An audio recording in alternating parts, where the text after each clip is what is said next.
Welcome back to the SmartMark Barbie podcast. All right, let's dive in. We're looking at a set of sources today that, well, they paint a pretty intricate picture involving Vince McMahon.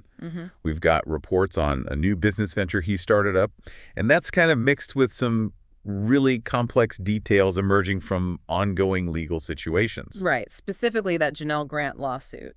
Exactly, and a really significant settlement that's just happened there. Yeah. So our mission here is basically to pull out the core facts, see how these different threads might connect. Yeah, understand the links. And figure out what it all might mean in this, constantly shifting landscape, just using the material we have in front of us. That's right. We've got stuff here from Dave Meltzer's Wrestling Observer newsletter, also WrestlingHeadlines.com. Lots to get through. Yeah, it's a complex web. And the sources, they give us a window into both corporate strategy and some very serious legal developments.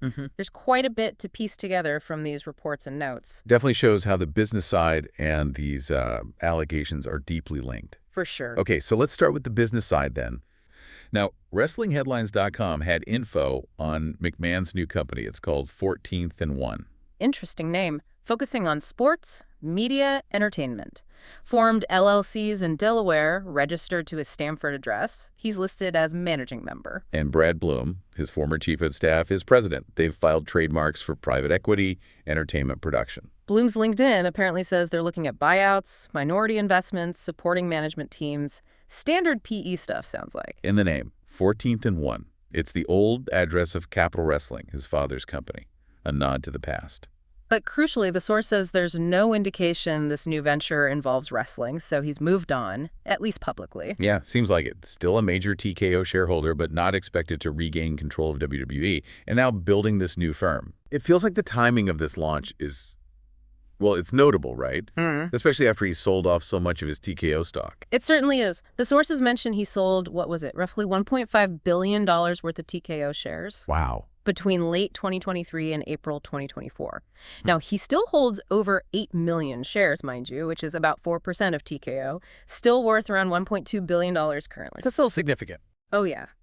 But the reports explicitly state that despite any speculation, McMahon is not expected to regain control of WWE. Right, which is now majority owned by Endeavor since that merger. Exactly. So it looks like he's pivoting into this new investment space, separate from the day-to-day of wrestling, even though he still has that, significant financial tie to TKO. Okay, which brings us then to the other major area these sources cover.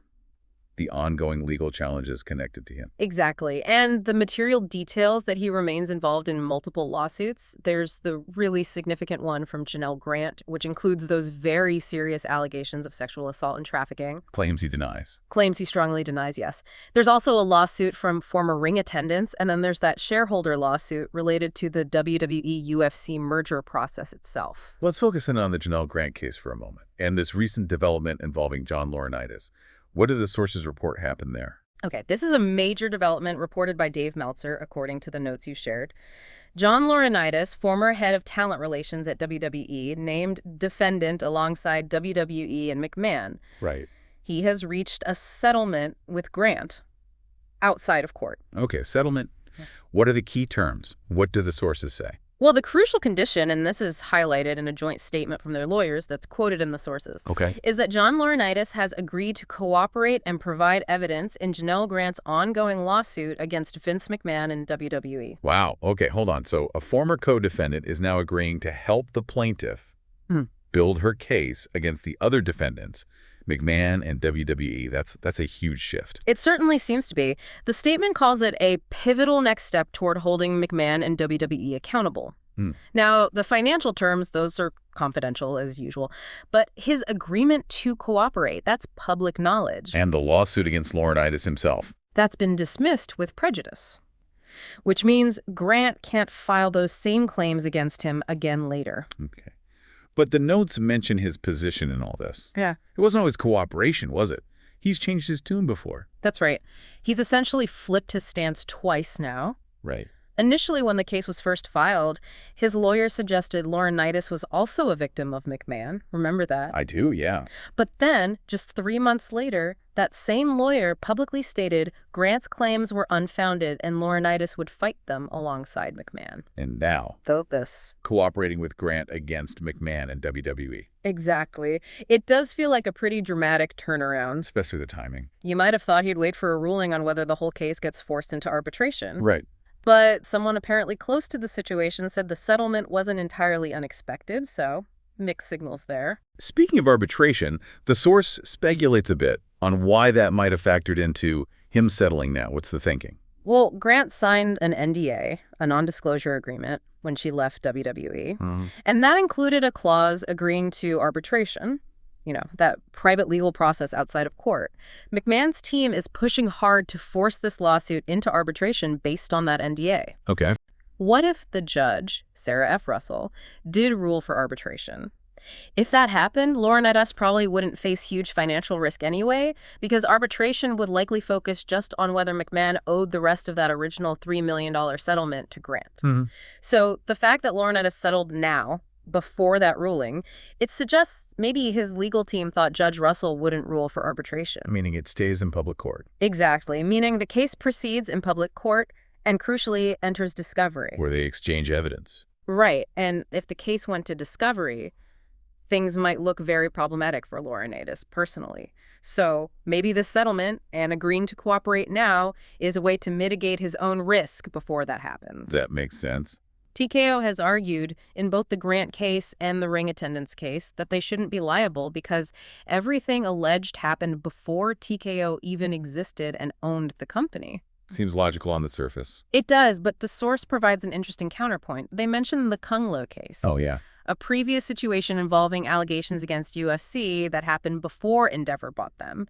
In that case, Endeavor still ended up paying the settlement. So there's precedent for corporate liability even for things that happened before the current ownership. It suggests it's possible, yeah. It's not a closed door. Now, the notes also provide quite a bit of historical context linking McMahon and Laurinaitis, which seems pretty relevant here. They do. The sources really dig into their long history. They point out specifically that McMahon had apparently helped Laurinaitis deal with a sexual harassment allegation way back in 2012. 2012. Yeah. McMahon reportedly settled that 2012 claim himself, paying the employee $1.5 million.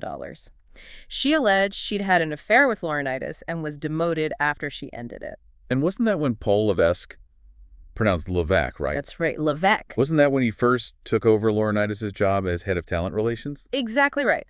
Paul Levesque initially replaced Laurinaitis in that role back in 2012 after that incident. But then Laurinaitis came back. He did. 9 years later, in early 2021, McMahon put Laurinaitis back in that crucial head role. And the source highlights that specific timing, early 2021, as being particularly relevant to the allegations in the Janel Grant lawsuit. Yes, it's presented as highly relevant. The sources directly connect Laurinaitis getting that power back in early 2021 with specific events detailed in Grant's lawsuit. This was also, remember, when AEW was really competing hard with NXT. And it was just a few months before Levesque himself was replaced as head of creative for NXT by Shawn Michaels. Right. Shortly before Levesque had that serious heart issue that took him out for a while. Exactly. It was a period of significant change and tension, it seems. And the lawsuit claims McMahon's alleged involvement with Grant regarding Laurinaitis started even before Laurinaitis was officially back in that top job. Yes, according to the details laid out in the notes from the lawsuit, the first mention of Grant claiming McMahon pressured her about Laurinaitis is November 2020. Before he was officially back in charge of talent relations. Correct. She claims McMahon pressured her to create explicit content specifically for Laurinaitis, allegedly orchestrating exchanges, even insisting she report back on all her interactions with him. Which the suit presents as showing extreme control. Yes, illustrating the level of control she alleges McMahon had over her actions, her relationships. Including, allegedly, setting up actual meetings between them. The lawsuit alleges that around December 29, 2020, McMahon arranged a meeting with himself, Laurinaitis, and Grant at McMahon's condo. Okay. Grant claims she was told to say she was just a neighbor, a girlfriend working in law, but not employed by WWE. Right. After meeting Laurinaitis, she claims she asked him if she was the first woman McMahon had introduced him to like that. But the source says Laurinaitis didn't answer, just looked at McMahon, who then allegedly initiated the encounter. And a second, similar alleged encounter is claimed around March 6, 2021. These are incredibly serious claims detailed in these source materials. And her transfer to talent relations allegedly happened right after this period. The lawsuit claims that in March 2021, McMahon allegedly said the plan was for her to switch departments and verbally told her to transfer talent relations, reporting directly to Laurinaitis. Okay. She claims in the suit this transfer came with an explicit expectation from both McMahon and Laurinaitis that she would engage with Laurinaitis sexually as part of her job. And Brad Blum, who we mentioned earlier, is now president of McMahon's new firm. Yeah. He's mentioned right here, too. Yes. The lawsuit, as detailed in the notes, claims that on March 10, 2021, McMahon's chief of staff at the time, Brad Blum, confirmed to her she'd officially moved to talent relations reporting to Laurinaitis. Okay. Though the specifics, like her exact role, title, salary, were still being worked out then. But yeah, it's definitely noteworthy that someone now leading the new venture is mentioned in the timeline of these alleged events. Absolutely. What about the alleged expectations once she was actually in that role? The source details claims from the lawsuit that once she reported to Laurinaitis, she was constantly reinforced with this alleged expectation. Perform sexually for both McMahon and her new boss, Laurinaitis. Both inside and outside the office. Yes, including being allegedly directed to pick up a key to Laurinaitis' hotel room, serve herself to him as breakfast before work on March 16, 2021. Good grief. And on numerous occasions after that, with really explicit instructions about her behavior. The alleged text messages quoted in the notes are pretty stark. They really are. The source quotes alleged texts from McMahon to Grant, saying things like, "Do you promise to make me proud, baby? Will you show him what a porno star you can be? Wow. Will you show off for me like never before?" And another alleged text.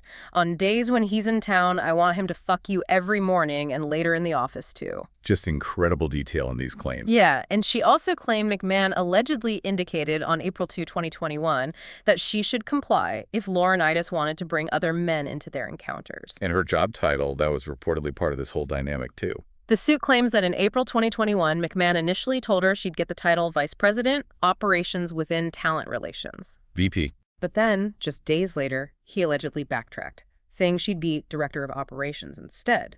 Why the change? He allegedly told her it was to avoid suspicion about such a sudden VP promotion, said he wanted her to reach VP eventually, gain experience first. There's mention of a meeting with Brad Blum again in April 2021, where Blum allegedly acknowledged that initial jump to VP was maybe too big, could draw unwanted attention. Okay. But despite changing the title, Blum is said to have presented her with paperwork detailing a pretty significant salary increase, $200,000 for the director role. And what does the suit claim happened when she was formally reporting to Laurinaitis in that director role? The lawsuit alleges that as soon as she started working directly for him, alleged forcible touching and overtly sexual behaviors became like a regular thing when he was in the office. Even after his wife moved there? Yes. The suit claims even after his wife moved across the country to join him, he would allegedly call Grant into his office, lock the door, unzip his pants, and instruct her to perform oral sex. And she had to report back. The source notes that, according to the suit, Grant alleges that per McMahon's instructions, she was required to report details of her interactions with Laurinaitis back to McMahon. Okay, shifting gears slightly. The sources also cover McMahon's side, specifically why he claimed he stopped paying Grant under their original settlement agreement. Yes, his legal team claimed he stopped payments because he believed she had violated the original NDA. How so? Their argument, as cited in the source, is that confidential settlement info must have come from her and eventually reached the WWE board. Which led to the Wall Street Journal reporting. Exactly. His belief, according to the sources, was basically that he was paying for silence, for privacy, and he alleges he kept quiet, implying someone else didn't. And all of these personal legal issues, these allegations, they were playing out against this backdrop of just massive corporate shifts at WWE. Absolutely. The sources really connect those dots. It goes back to that initial Wall Street Journal reporting in 2022, which was based on info leaked from the WWE board itself. That news triggered the whole chain. McMahon's initial retirement after details of other NDAs and settlements emerged. Including that reported $7.5 million, one with a female performer. Right, who claimed she was forced into oral sex and then demoted after refusing more advances from McMahon. That was another key one reported. And after that initial retirement, He tried to come back, didn't he? He did. According to the sources, he initially resigned on advice from a family member, but later felt that was bad advice, thought the story would just blow over. Uh-huh. When he tried to return a few months later, the WWE board reportedly voted unanimously against it. They were concerned about more potential revelations. But he didn't take no for an answer. Not at all. The sources detail how he then used his power as the majority shareholder to force his way back in.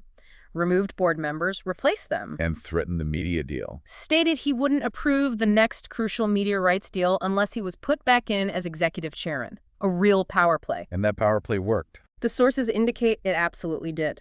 Other board members resigned. The remaining ones, including Nick Khan and Paul Levesque, reportedly reversed their position from just the week before and voted him back onto the board.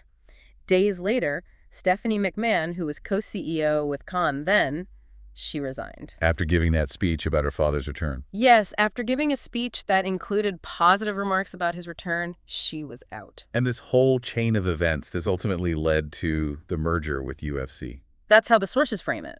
Partially to head off potential stockholder lawsuits over governance, maybe a stock decline due to the allegations, McMahon started talking about selling the company. Which boosted the stock price. Immediately. Talk of a sale increased stock prices, which led eventually to that agreement to merge WWE with Endeavor's UFC, forming the new public company TKO Group Holdings.